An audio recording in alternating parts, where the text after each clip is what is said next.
We're now going to show and demonstrate the HIV 1 and 2 rapid screen test. It comes in a packaging like this, and inside you will find the instruction sheets and also the test itself.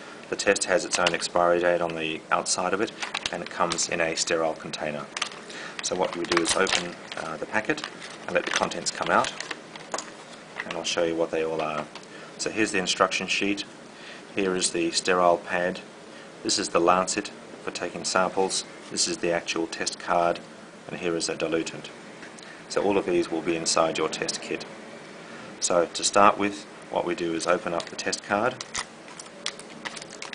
which is in its own sterile container inside, and we place that on the flat surface there.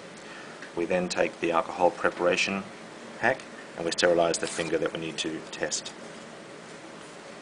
So if we use the inside of a finger, it's actually very easy to draw a sample, and so what we do is use this to draw a sample.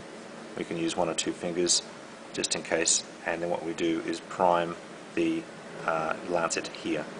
So we prime the lancet by pushing it inside like this until you hear it click.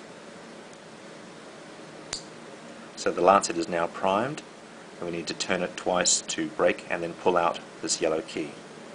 So we turn the key and then we pull it out directly like that.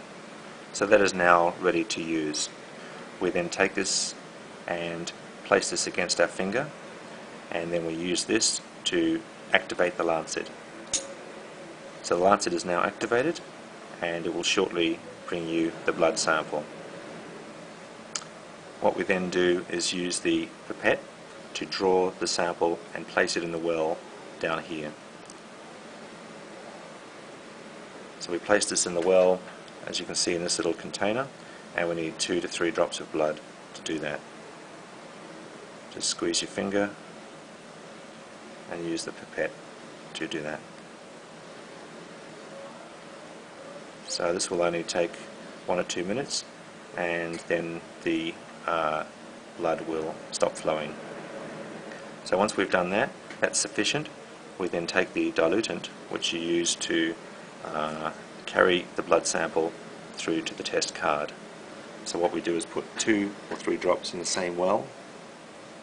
1, 2, 3, and that's all we have to do. We now wait for around about 5 minutes to see the results. So you can see already that the blood sample is now flowing along the test card, and we'll shortly see the lines being activated. Inside the instruction sheet you have an example of all of the contents, and on the back here you have the step-by-step instructions which we're showing you today, as well as the results down here. Alright, so I'll take a look at this test card now, and we'll see it. You can see the control line is at the very end of the test card, and the positive result is on the inside. So as long as you can see the single control line, you know you've got a good test. So we'll let that run along for another minute just to see the results. In the meantime, you can finish using the sterile pad to clean off your finger and stop any further blood flow using the alcohol pad. So what we'll do now is pick up the card, and you'll be able to see very faintly already, after 2 or 3 minutes, you can see this single control line here. That is against the C, which is on the plastic container, and that is the control line, which means it is a negative test. A positive test would have a second line on the inside, and then you need to go for a subsequent ELISA blood test with a general practitioner or doctor or clinic. So this is a rapid screening test for HIV 1 and 2, and this is a negative result.